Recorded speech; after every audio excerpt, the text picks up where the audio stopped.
Thank you. Honourable Member Srimati Supriya Suri. Thank you, sir. I stand here in support of this amendment of the Constitution, Order 1950, to provide inclusion of certain communities in the list of scheduled tribes. Sir, this राज्य से मैं आती हूँ, 5-7 साल से वहाँ धनगर, मराठा, लिंगायत और मुस्लिम समाज बहुत दिन से आरक्षण की मांग कर रहा है।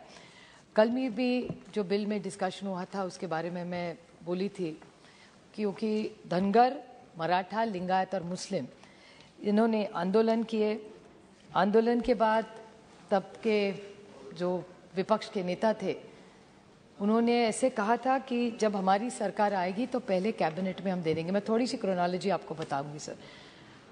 और आज के मंत्री के जवाब में ऐसे आया कि 1979 में महाराष्ट्र ने पहली बार धनगर समाज की जो मांग थी वो दिल्ली भेजी थी।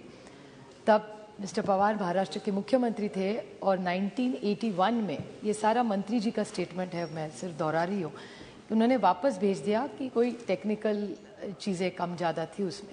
लेकिन उसके बाद जब विपक्ष के नेता थे 2013 में, उन्होंने कहा था कि 14 में हमारी अगर सरकार आएगी तो धनगर समाज को पहले ही कैबिनेट में हम आरक्षण दे देंगे। 5 साल सर उनकी सरकार रही। महाराष्ट्र में हर हफ्ते कैबिनेट होती है, तो 5 साल का 52 का हिसाब करें तो 250 कैबिनेट हो चुकी है, लेकिन आरक्षण तो धनगर समाज को नहीं मिला।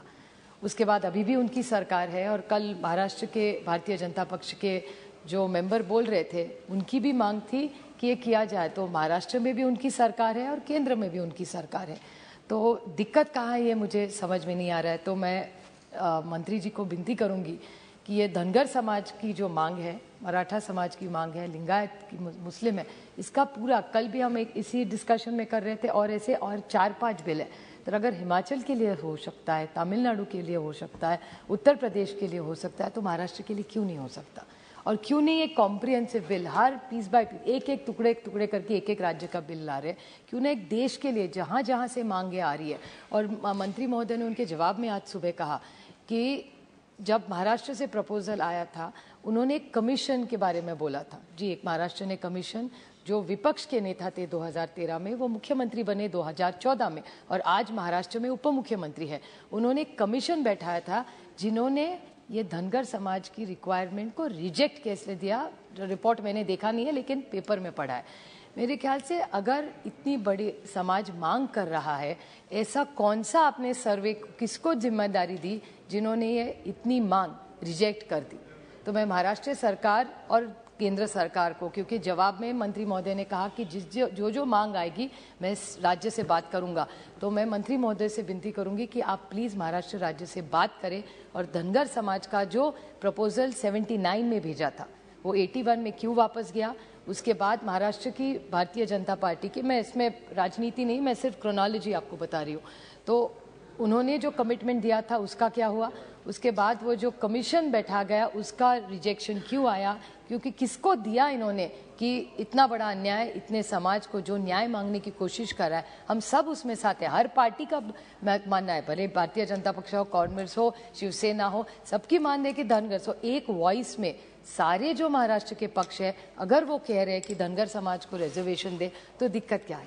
आपसे तो 303 MP है, यहाँ तो कोई दिक्कत नहीं है ना। महाराष्ट्र में अभी ईडी सरकार, ईडी मतलब एकनाथ और देवेंद्र, वो खुद कहते हैं, मैं नहीं उनको ईडी सरकार कह रही हूँ, वो खुद को ईडी सरकार बोलते हैं। अच्छा, तो ईडी सरकार ने अगर कहा है कि हमको ये आरक्षण दे, तो मेरे ख्याल से उसकी क्रोनोलॉजी देख के आप सब ने सोचना चाहिए सर। मेरी दोस्त माधवी चंद्रानी मुर्मू और अपूरूपा पोद्दार, उन्होंने सविस्तर इन्होंने जो ट्राइबल्स के इश्यू उसमें रेज किया है सर। जब मंत्री जी ने जवाब में भी एकलव्य स्कूल के बारे में उन्होंने कहा कि स्कूल बड़े बनवाए, लेकिन स्कूल में क्वालिटी एजुकेशन क्या है सर? स्कूल तो बनवाए, बिल्डिंग बनती है, लेकिन स्कूल बिल्डिंग से नहीं होता, अंदर बच्चों को क्या शिक्षा मिलती है। और राइट टू एजुकेशन में जो इंक्लूसिव एजुकेशन का जो विषय है हमारा, तो क्यों ना एकलव्य स्कूल अलग ही कर दे से, क्यों ना इन सारे बच्चों को हम लोग इंटीग्रेट करें? क्यों ऐसा चाहिए कि एक समाज के बच्चे एक ही स्कूल में जाए? क्योंकि राइट टू एजुकेशन में तो प्राविधान किया है, तो क्यों ना काफ़ी ये सारे जो बच्चे हैं उनकी जो स्कॉलरशिप्स है उससे ज़्यादा शायद पैसा बढ़ा के, क्योंकि नीति आयोग में जिस बारे में पहले बोल चुके हैं तो मैं रिपीट नहीं करूंगी सर, क्योंकि अपूर्वा पोद्दार जी ने उन सब कहा है कि नीति आयोग कुछ कह रहा है और सरकार कुछ कह रही है।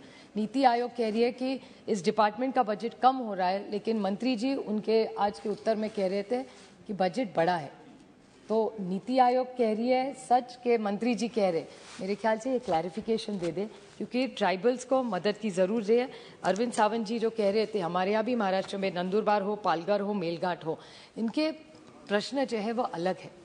ये जो ट्राइबल्स है उनके महिलाओं के प्रश्न अलग है, उनमें अनीमिया का नंबर, हेल्थ इश्यूज बहुत ज़्यादा है, उनके सारी जो डिलीवरीज होती है अभी महाराष्ट्र की जगह में इंस्टीट्यूशनलाइज्ड है, पर देश में सब जगह इंस्टीट्यूशनलाइज नहीं है सर।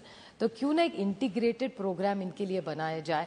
ये टोकनिज्म नहीं है कि नाम बदल दिया, उनको SC ST में डाल दिया, इतने से नहीं होगा sir. We have to make a huge social impact of genuinely being good to them, and only budgets not, we will have to have an inclusive larger programme. I appreciate what the minister was saying. He was very, very open and honest about what has happened in my state. But in his reply, it would have been nice if he made a comprehensive goal. Say 5 years from now, we will make sure X amount of people in the tribals are all educated, all their women get equal rights, all their children, we will make sure are completely out of malnutrition, all the women are out of anemia. So these are larger targets. We cannot just look at tribals in one small way, and I don't think charity is what they are looking for. They are looking for fair inclusion, rights on merit, and I think this world is working towards merit. So why can't they also get things, because they are citizens of this country, and I think we all owe it to them. So I take this opportunity again to request the Honourable Minister, ये सरकार 303 इतनी बड़ी आपकी यहाँ है, महाराष्ट्र में है, तो मराठा समाज, धनगर समाज, लिंगायत और मुस्लिम समाज को जरूर आरक्षण का सोचे। ये आपका इलेक्शन मैनिफेस्टो का कमिटमेंट है, 8 साल से पेंडिंग पड़ा है, वो प्लीज पूरा करें। Thank you sir. Thank you. Honorable Member Dr. S.T.